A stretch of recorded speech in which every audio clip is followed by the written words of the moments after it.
Shalom, selamat datang di ibadah CDC Online Service hari ini. Menyapa Anda semua yang saat ini berada di rumah dan dimanapun Anda berada. Hari ini kita akan memuji dan menyembah Tuhan Yesus, sebab hari ini kita akan merayakan kemenangan Yesus yang luar biasa. Siapkan hati dan catatan, mari kita terima apa yang Tuhan mau beri setiap dari kita. Mari kita berdoa. Tuhan Yesus, terima kasih Bapa atas kebaikan-Mu di mana kami boleh beribadah pada hari ini ya Tuhan Yesus. Kiranya Tuhan Yesus ibadah pada hari ini Engkau tutup bungkus di dalam penyertaan-Mu ya Bapa, dari awal, pertengahan hingga akhir. Di dalam nama Tuhan Yesus Bapa kami berdoa mengucap syukur. Haleluya. Amin. Shalom CDC. Wah, puji Tuhan ya, kita masih tetap merasakan kasih setia Tuhan dalam hidup kita. Amin. Mari sama-sama kita bersemangat memuji dan memuliakan nama Tuhan. Nyanyikan lagu ini dengan semangat dan sukacita. Ya, saya undang Bapak Ibu, teman-teman semua bangkit berdiri. Kita mau bersuka dalam Tuhan, sebab Allah kita Allah yang baik. Allah itu baik.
Mari setiap jemaat Tuhan kita mau naikkan penyembahan kita kepada Allah Bapa, karena Dialah sumber kekuatan dan sukacita kita. Kita mau nyanyikan Engkaulah kekuatanku.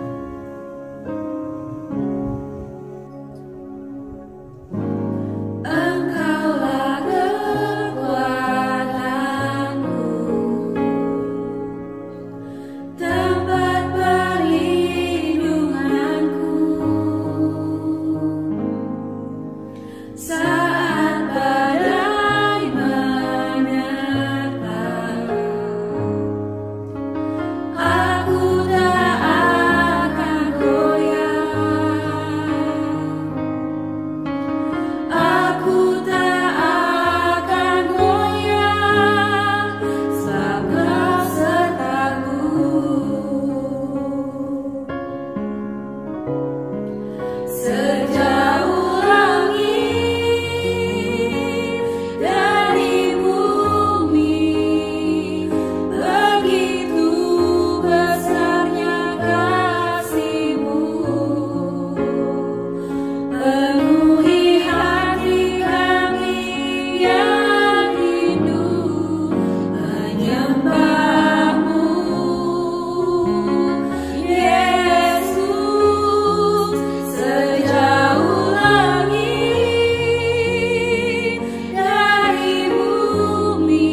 menunggu pujian dan penyembahan yang luar biasa, kita semua bersyukur akan penyertaan dan pemeliharaan Tuhan sepanjang minggu ini. Kita adalah umat kepunyaan Tuhan yang luar biasa. Bagi Bapak, Ibu, Saudara-saudari dimanapun Anda berada yang saat ini membutuhkan dukungan doa ataupun konseling, silakan menghubungi nomor yang tertera di layar saudara. Mari kita dukung setiap kebutuhan jemaat. Mari kita berdoa. Tuhan Yesus, saat ini kami berdoa untuk jemaat yang sedang sakit COVID maupun dalam masa pemulihan. Kami berdoa dengan sepakat bilur-bilur Yesus menyembuhkan segala penyakit. Kami juga berdoa untuk pemulihan keluarga supaya hubungan suami istri, orang tua dan anak mengalami rekonsiliasi dan ada Yesus di tengah-tengah keluarga. Kami juga berdoa untuk jemaat yang membutuhkan pekerjaan. Tuhan tolong buka peluang pekerjaan yang terbaik, juga diberi hikmat Tuhan, ide, kreativitas, dan mengalami pemulihan keuangan di dalam nama Yesus. Kami juga dukung doa jemaat-jemaat yang saat ini sedang mempersiapkan pernikahan, supaya semua Tuhan tolong setiap prosesnya dari awal sampai selesai. Tuhan, kami juga bersyukur untuk setiap kesehatan jemaat yang sudah pulih dan sembuh dari COVID-19, dan juga kami bersyukur untuk jemaat yang sampai saat ini tetap bisa menjalankan pekerjaannya di masa pandemi ini. Terima kasih Tuhan untuk pertolongan dan pemeliharaan Tuhan Yesus yang ajaib dalam kehidupan kami semua. Kami juga berdoa Tuhan Yesus untuk bangsa dan negara kami Indonesia, terkhususnya Pak Jokowi beserta jajarannya, agar selalu mendapat hikmat dalam menjalankan tugas dan tanggung jawabnya seturut sesuai dengan kehendak-Mu saja. Kami percaya pandemi COVID ini ya Tuhan akan secepatnya teratasi, dan proses vaksin setiap tahapnya Tuhan dapat berjalan dengan baik dan lancar ya Tuhan Yesus, dari Sabang sampai Merauke. Kami juga berdoa Tuhan untuk pemulihan ekonomi di sektor industri, perdagangan, serta lapangan pekerjaan. Tuhan tolong semua semakin membaik dan kuat di dalam nama Yesus. Kami juga berdoa Tuhan untuk keamanan bangsa kami, khususnya TNI Polri, diberikan kesatuan hati dalam menjaga keamanan dan keharmonisan di negara kami Indonesia. Di dalam nama Yesus kami berdoa, haleluya, amin.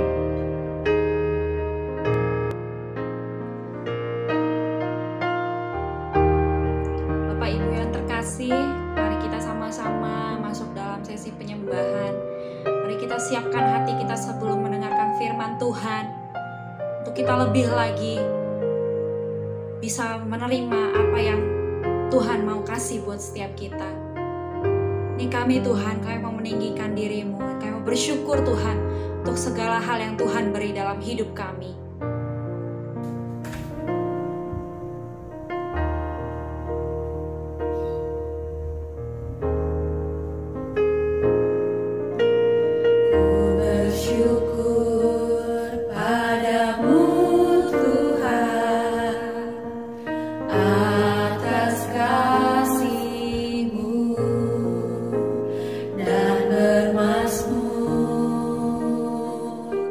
Bagi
mengatasi langit, kebesaran-Mu Tuhan, mengatasi bumi, mengatasi bumi, tinggikan diri-Mu, mengatasi langit, kemuliaan-Mu Tuhan, mengatasi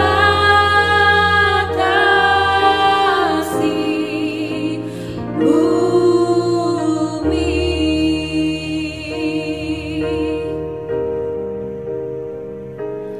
Kemuliaan-Mu Tuhan,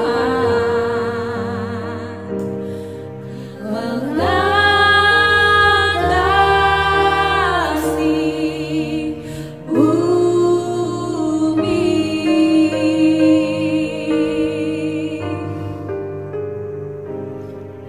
Haleluya. Segala kemuliaan bagi-Mu Tuhan, sebab Kau yang besar, Allah yang hebat, Allah yang agung, Allah yang mulia. Sungguh Kau Allah yang ajaib Tuhan. Iraraya rabaya sikaraya rabaya se. Haleluya. Sungguh Kau besar Tuhan. Kira tapaya sikaraya rabaya se. Iraraya rabaya sikita pakasan iraraya rabaya. Ura batangaya rabaya sikaraya rabaya rabaya sikaraya rabaya se. Iraraya rabaya sikaraya haleluya, haleluya, haleluya, haleluya, haleluya. Terima kasih Yesus, terima kasih Tuhan.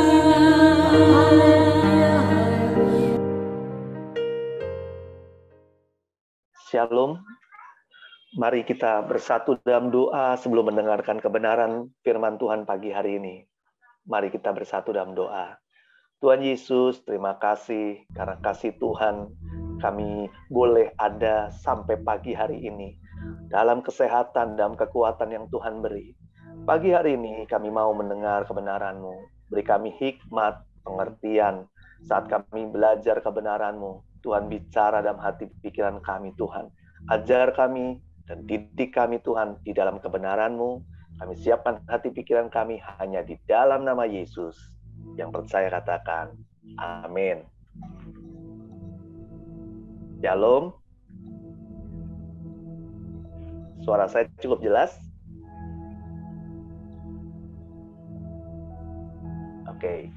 Hari ini saya akan sharing tentang pengalaman murid-murid di atas perahu, ya.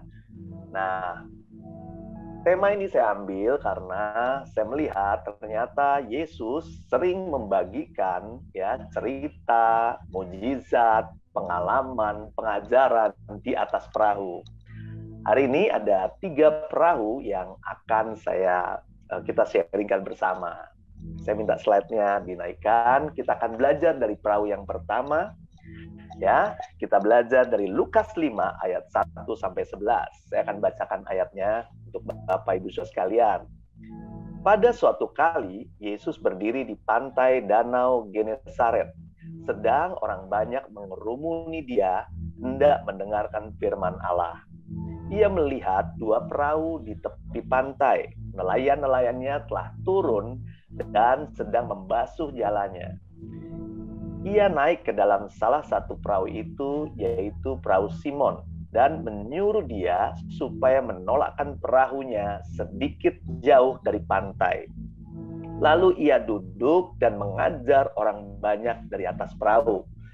Setelah selesai berbicara, ia berkata kepada Simon, bertolaklah ke tempat yang dalam dan tebarkanlah jalamu untuk menangkap ikan.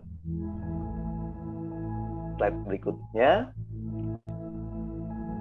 Simon menjawab, "Guru, telah sepanjang malam kami bekerja keras dan kami tidak menangkap apa-apa. Tetapi karena engkau menyuruhnya, aku akan menebarkan jala juga."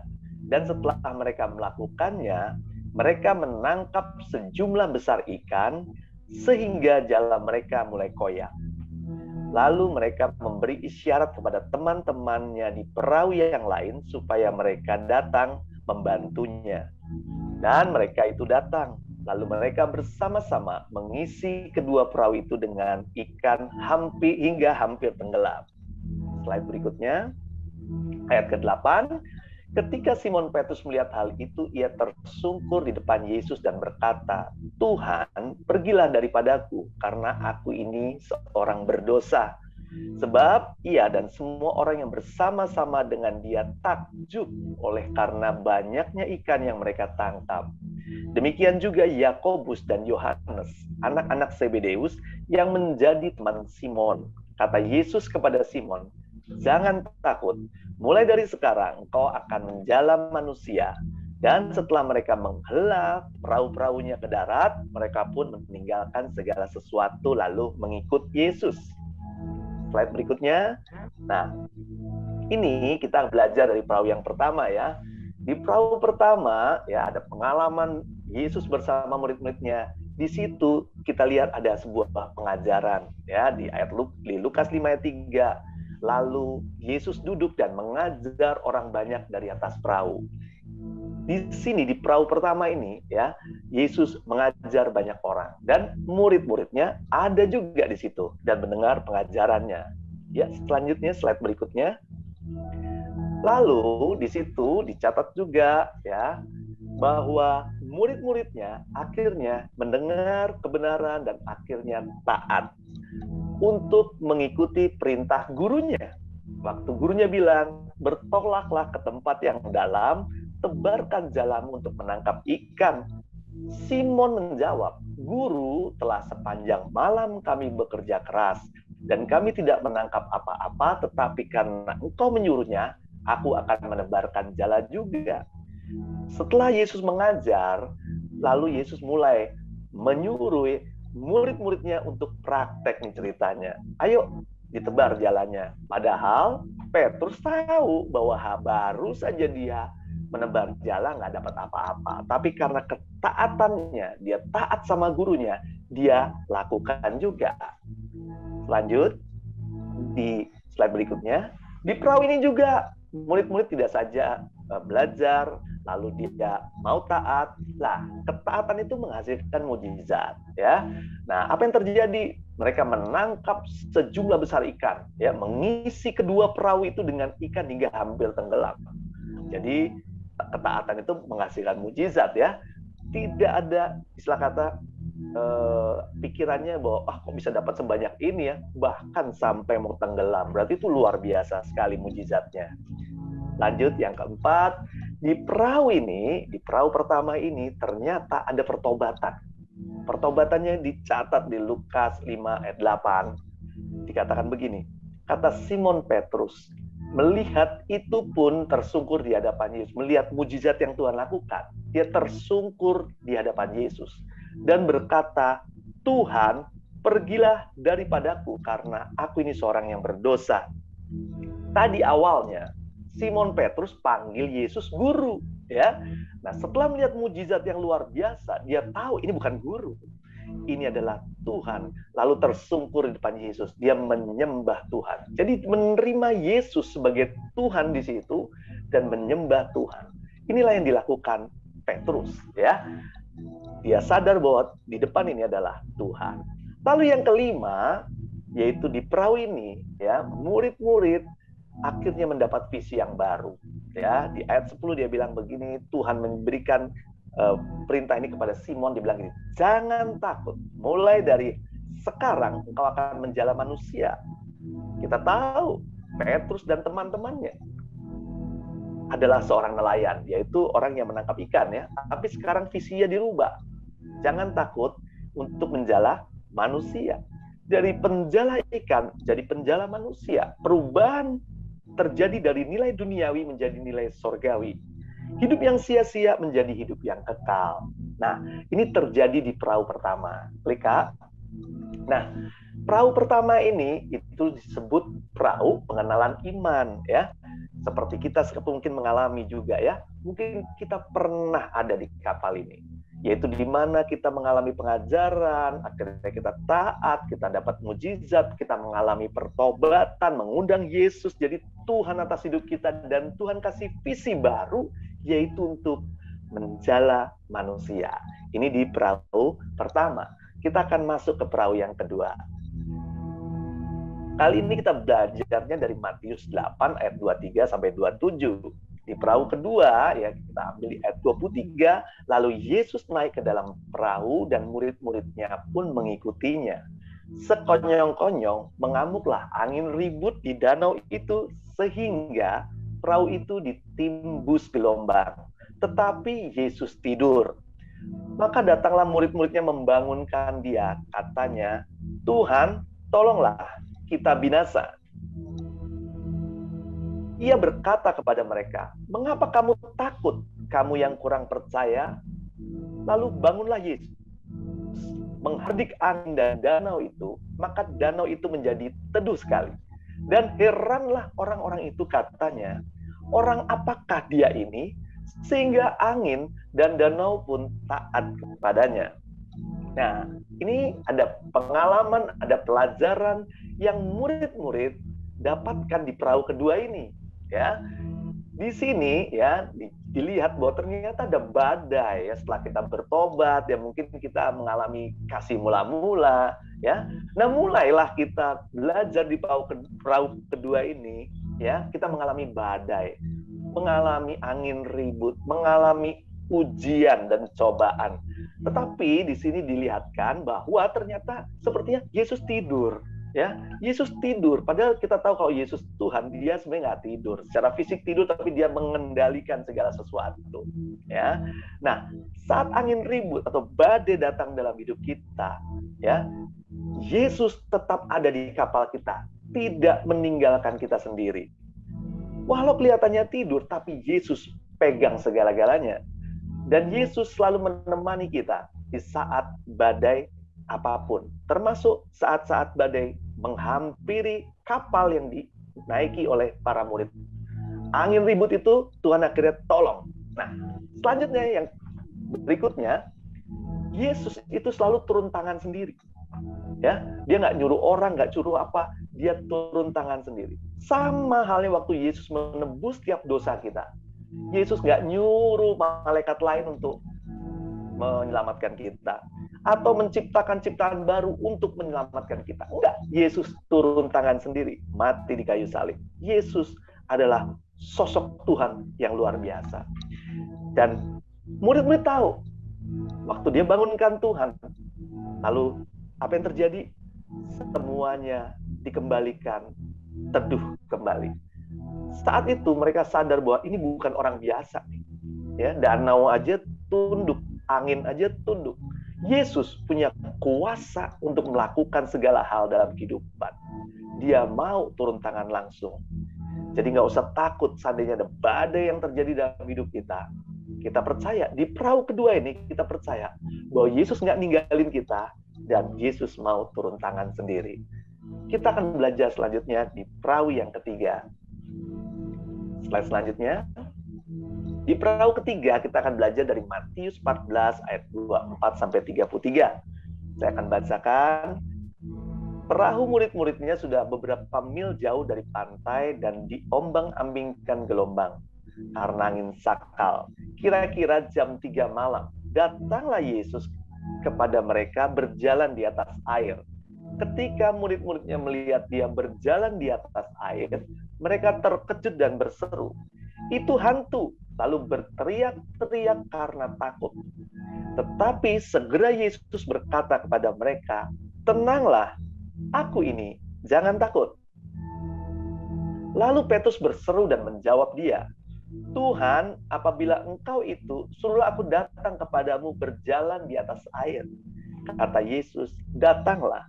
Maka Petrus turun dari perahu dan berjalan di atas air mendapatkan Yesus. Tetapi ketika dirasanya tiupan angin, takutlah ia dan mulai tenggelam lalu berteriak, Tuhan, tolonglah aku. Ayat selanjutnya, segera Yesus mengulurkan tangannya, memegang dia dan berkata, hai orang yang kurang percaya, mengapa engkau bimbang? Lalu mereka naik ke perahu dan angin pun redalah. Dan orang-orang yang ada di perahu menyembah dia, katanya, sungguhnya engkau anak Allah. Nah, di perahu ketiga ini, ada pengalaman yang murid-murid alami, yaitu mereka melihat bahwa mujizat juga terjadi. Di tengah badai yang begitu luar biasa, Yesus jalan di atas air. Ya, di sini ditulis bahwa kita butuh ketenangan. Kemenangan iman didapat dari ketenangan, ya, dan mengendalikan rasa takut. Ini terjadi dilihat bahwa semua murid panik, berteriak-teriak karena takut. Tapi Yesus bilang apa? Tenanglah, tenang. Aku ini, jangan takut. Saya selalu bicara soal tenang. Saya tergelitik dengan kata-kata ada ujian, harap tenang. Kenapa? Kalau ujian kita nggak tenang, kita nggak bisa ngerjain ujian dengan hasil yang maksimal. Begitu pula kalau kiri kanan kita, depan belakang kita, waktu ngerjain ujian juga berisik. Kita juga nggak bisa nyaman menyelesaikan ujian kita.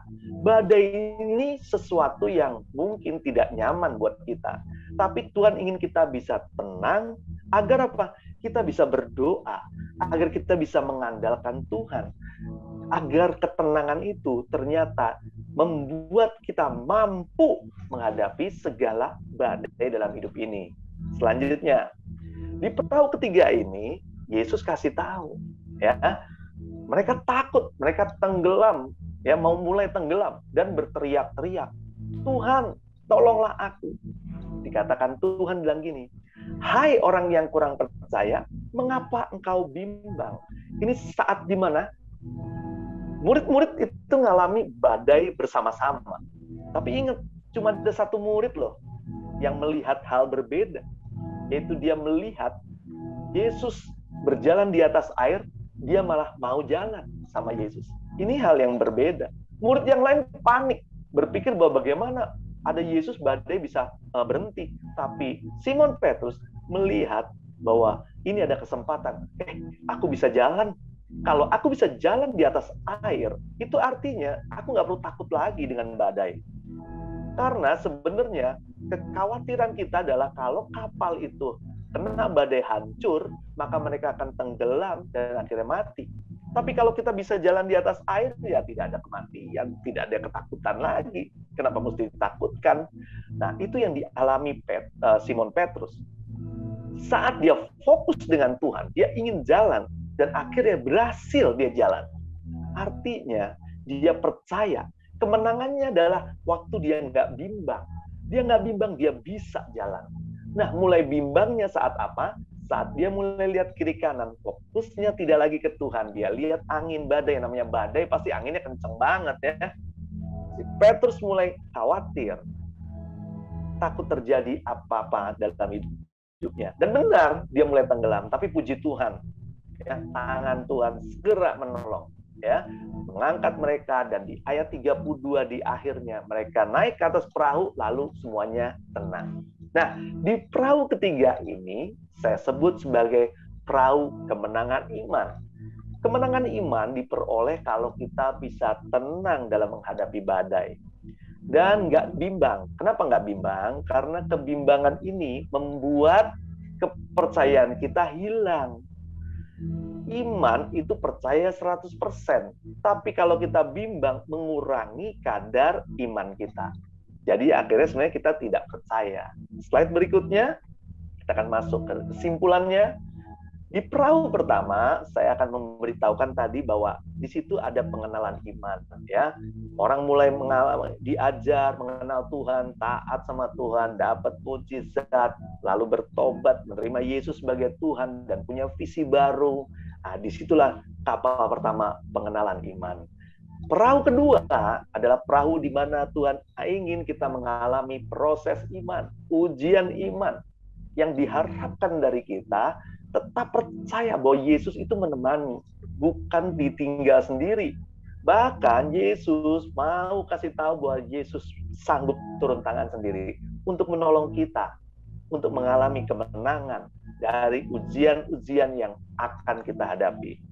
Di perahu ketiga, kita melihat bahwa ada kemenangan iman.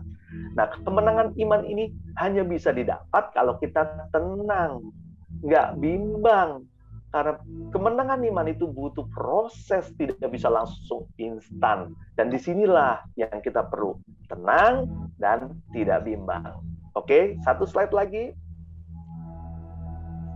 Nah, sekarang kita masuk kesimpulan. Bapak Ibu Saudara sekalian, ini kalau PPKM kan pakai level sekarang ya. Nah, sekarang ini juga kita pakai level juga deh ya, biar sama nih ya. Setiap kita pasti pernah ngalami level yang dasar, yaitu pengenalan iman ya. Baru pertama kasih mula-mula, lalu naik mengalami ternyata ikut Tuhan, wah goncangannya luar biasa ya. Proses imannya itu terus berjalan dalam kehidupan kita sampai nanti kita dipanggil Tuhan. Itu ada proses iman. Tapi dari proses iman, kita harus masuk ke level yang ketiga, yaitu mengalami kemenangan iman. Agar iman kita yang kita alami dalam proses ini tidak gagal di tengah jalan. Kita ingin mengalami kemenangan iman. Pasti semuanya kepingin. Ya, oke, saya akan berikan kesaksian ya, seperti ini.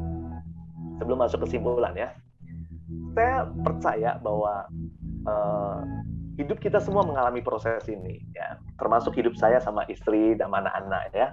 Waktu awal kita mengenal Tuhan melalui sebuah KKR, akhirnya kita ikut, kita bertobat ya, kita mulai belajar mengenal Tuhan. Itu sepertinya semuanya cepat, instan. Kita mengalami mujizat-mujizat yang banyak pada waktu belajar mengenal iman sama Yesus. Istri saya sembuh dari klep jantung yang bocor, ya kan? Lalu anak saya sakit pada waktu itu, saya ingat sekali, Carlos sakit, harus masuk rumah sakit. Dan pada waktu itu sama seperti sekarang ini, ICU itu kosong, nggak ada yang bisa kita isi masuk untuk Carlos dalam kondisi yang kritis, tapi nggak ada rumah sakit yang bisa menanggulangi. Kita malam hanya berdoa, dan Tuhan jawab. Dia sembuh tanpa obat, tanpa apapun, kita hanya menumpangkan tangan, dan itu semua karena keajaiban Tuhan. Di saat pengenalan iman itu kita makin kuat sama Tuhan. Kita percaya bahwa inilah Tuhan, dialah orang yang layak, Tuhan yang layak disembah dalam hidup kita. Dan kita mulai perahu pertama itu, kita mulai mengenal Tuhan. Lama-lama akhirnya kita terjun di dalam proses iman. Level kedua, perahu kedua ini membawa kita mengalami banyak goncangan badai-badai kehidupan. Mulai dari ekonomi ya, usaha yang kita waktu itu kita ngalami di mana bertahun-tahun kita hidup dari usaha ini hampir bangkrut, dan benar-benar kita udah siapkan untuk tutup. Nah, ada yang katanya tutup. Tapi di last minute Tuhan kasih berkat yang luar biasa hingga kita bisa lanjutkan usaha ini untuk menopang. Itu satu proses iman yang luar biasa juga kita alami. Lalu di proses seperti ini kita mulai di perahu ini kita mulai melihat bahwa ternyata Tuhan ingin kita tidak saja memenangkan diri kita, tapi memenangkan keluarga. Kita mulai berdoa buat keluarga. Jili mulai berdoa buat papinya, akhirnya dia mengalami pemulihan. Sebelum meninggal, dia mengalami pertobatan. Maminya Jili juga ikut, dan sekarang kakaknya Jili juga ikut. Begitu pula juga papi saya juga ya, kami bergumul untuk papi, karena papi selama ini nggak pernah kenal Tuhan gitu ya. Kita berdoa, berjuang, dan itu butuh waktu, proses yang panjang, kurang lebih ya mungkin sudah hampir 20 tahun ya. Itu kita berdoa untuk memenangkan jiwa-jiwa dan keluarga dalam kehidupan keluarga kita. Tapi itulah kebaikan Tuhan. Satu demi satu kita mengalami proses itu, dan satu demi satu Tuhan mulai jawab. Hampir semua keluarga kita sekarang sudah mengenal Tuhan dan mulai melayani Tuhan. Itu sesuatu yang luar biasa. Lalu masuklah perahu ketiga. Perahu di mana badai kita alami sama-sama nih. Tapi ingat ya, semua murid Tuhan tadi menghadapi badai pandemi ini, cuma satu loh yang fokus sama Tuhan. Yang lainnya fokus sama badai. Dan itu yang saya bilang sama istri saya, ayo kita fokus sama Tuhan nih. Bagaimana? Akhirnya kita mulai melayani. Dan sampai sekarang nih, ya kita sama-sama sepakat melayani di CDC, memulai sesuatu dari nol itu nggak gampang. Ya, butuh pengorbanan, butuh konsentrasi dan lain sebagainya. Sedangkan badainya tetap ada kan, ada ya, badai kesehatan kita ngalami, kondisi fisik istri saya juga sempat drop juga, masalah ginjal, saya juga masalah tensi yang turun terus, turunnya dropnya lumayan banget gitu ya. Tapi tetap kita fokus sama Tuhan, bukan sama badainya. Dan keadaan ekonomi juga.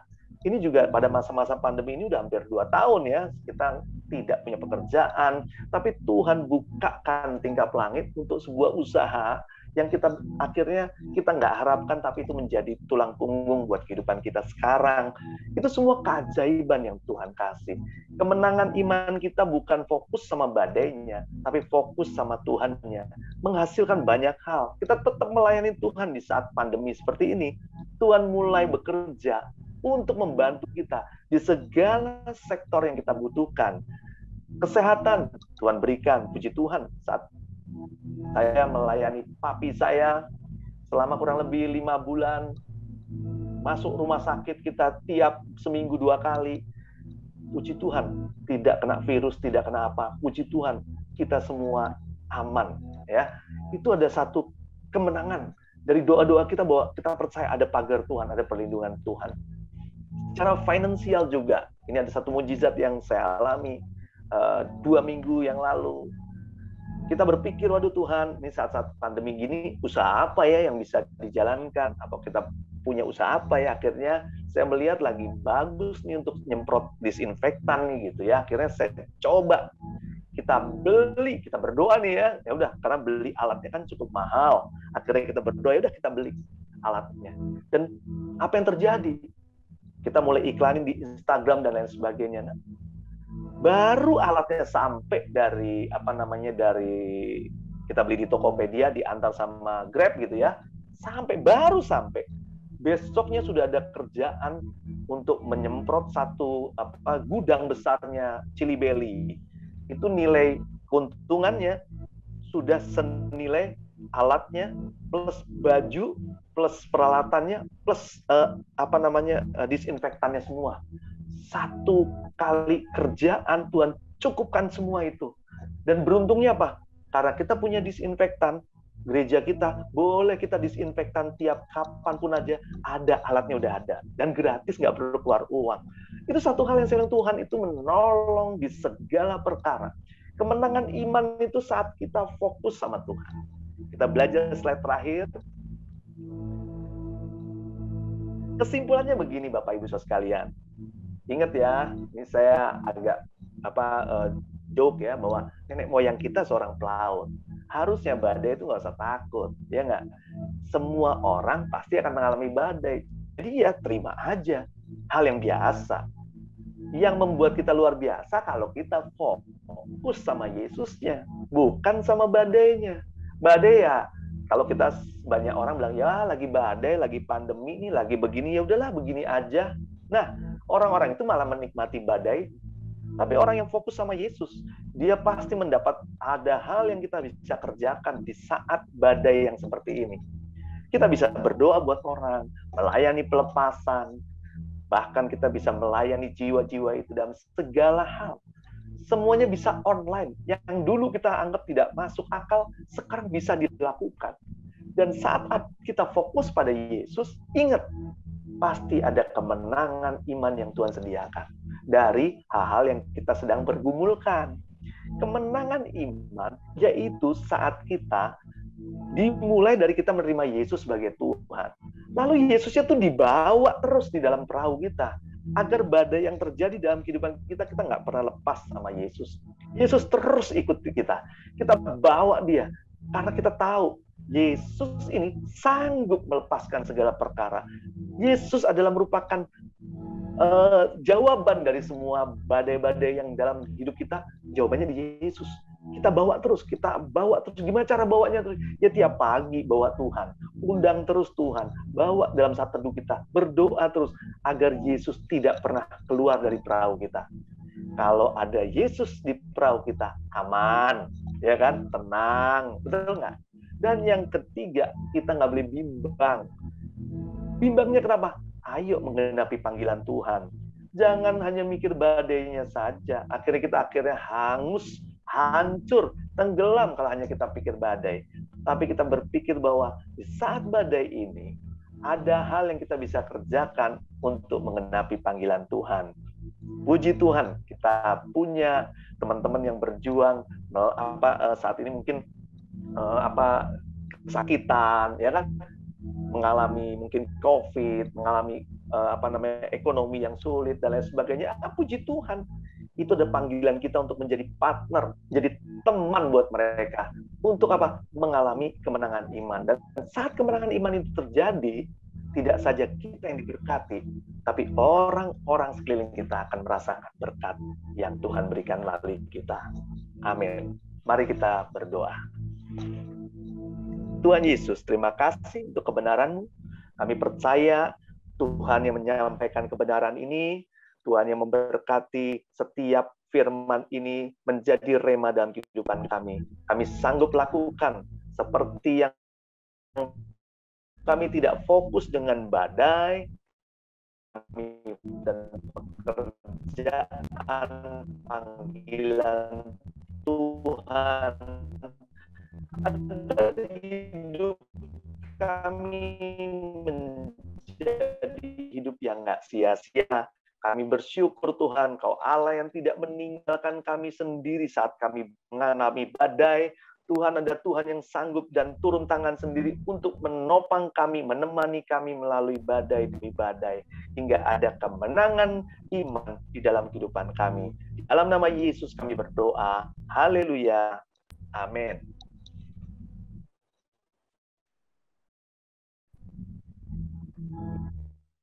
Selamat pagi Bapak dan Ibu sekalian. Hari ini kita ada acara spesial, yaitu memperingati Jemaat France yang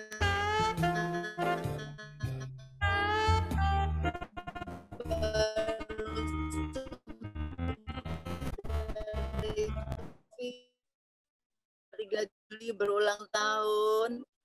Selamat. Lalu Masa Beras tanggal 3 Juli juga. Selamat berulang tahun Pak Amos. Lalu Ibu Juli tanggal 4 Juli. Ibu Juli juga selamat berulang tahun, sehat selalu. Noni, selamat ulang tahun ya Noni, tanggal 6 Juli. Linda tanggal 15 Juli. Selamat ulang tahun Ana. Lalu Julian Alta tanggal 19 Juli. Selamat ulang tahun Alta. Berikutnya Ibu Muda Juli tanggal 19 Juli. Selamat ulang tahun ya. Oh, ini barengan Mama dan Anak bersama Iona. Iona selamat ulang tahun. Ulang tahunnya barengan sama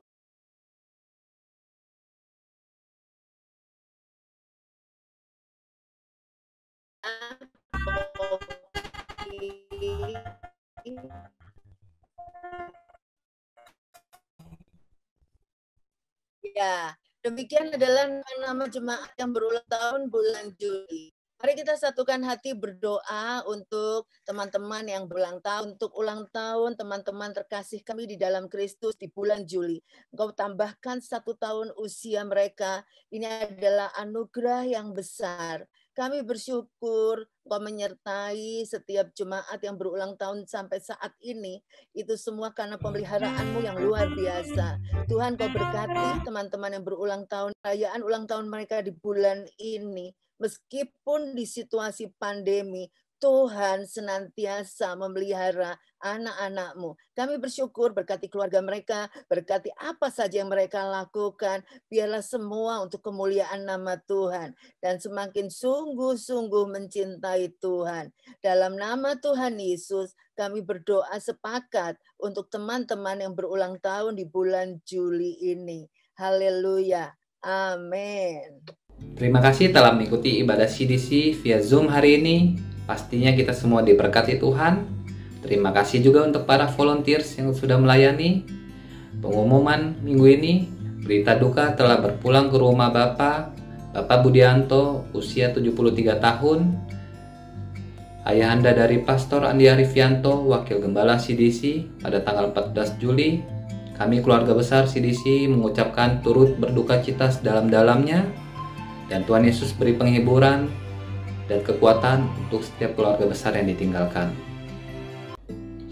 Minggu depan pada tanggal 1 Agustus, ibadah via online di Zoom pada jam 10 akan dilayani oleh Pastor Tini Setiawan disertai dengan perjamuan kudus.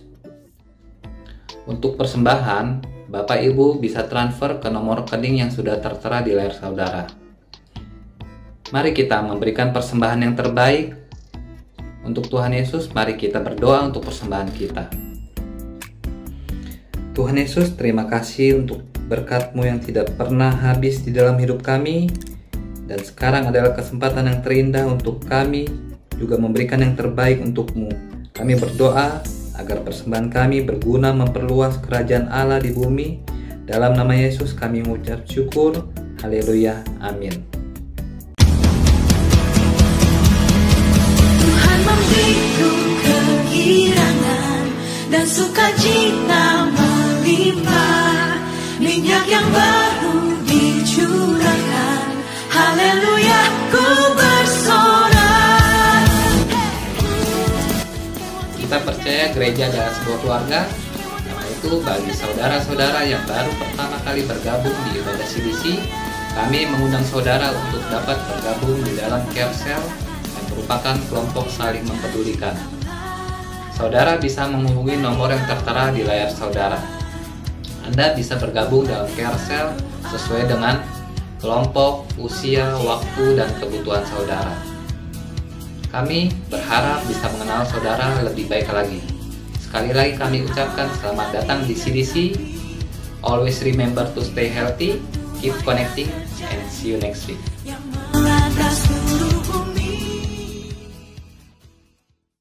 Ya, mari kita akhiri ibadah kita pagi hari ini. Ya, kita menerima berkat Tuhan. Dengan iman kita terima berkat Tuhan. Di dalam nama Yesus, diberkatilah setiap jemaat. Diberkati dengan kesukacitaan. Diberkati dengan damai sejahtera. Bahkan kasih yang melimpah-limpah kita terima dari Yesus Kristus Tuhan kita. Menyertai kita senantiasa dari hari ini sampai Tuhan Yesus datang yang kedua kali. Yang percaya katakan amin. Amin.